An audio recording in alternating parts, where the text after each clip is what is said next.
Ồ khăn à lục ơi mà sâu ạ. Chỉ là bong rân sụp hê. Đó là mà hát bát ta lạc rong. Sâu ạ. Sâu lịch đám chơ phung mát. Sâu lịch đám chơ phung mát mơ nè.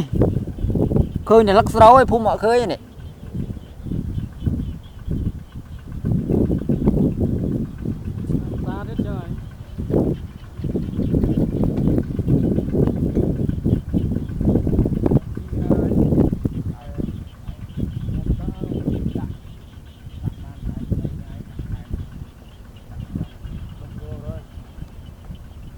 Dập tua bù.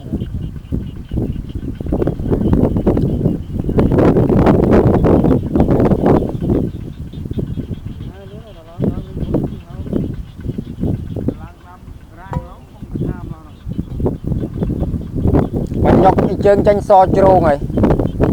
Và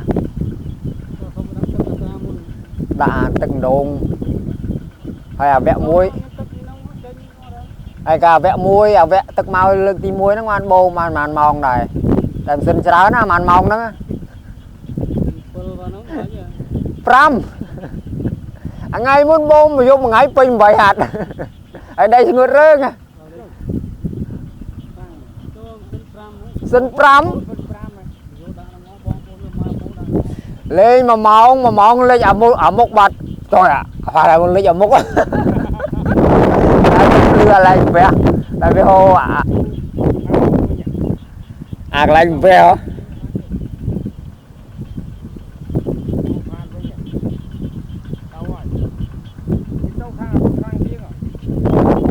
vốn ta muối rồi tức hồ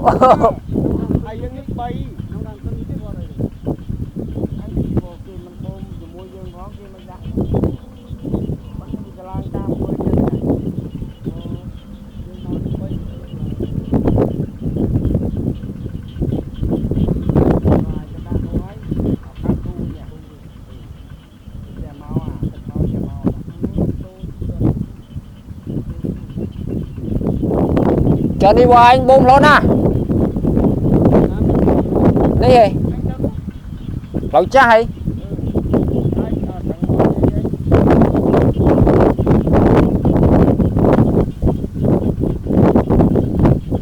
lẩu chai cho anh sốt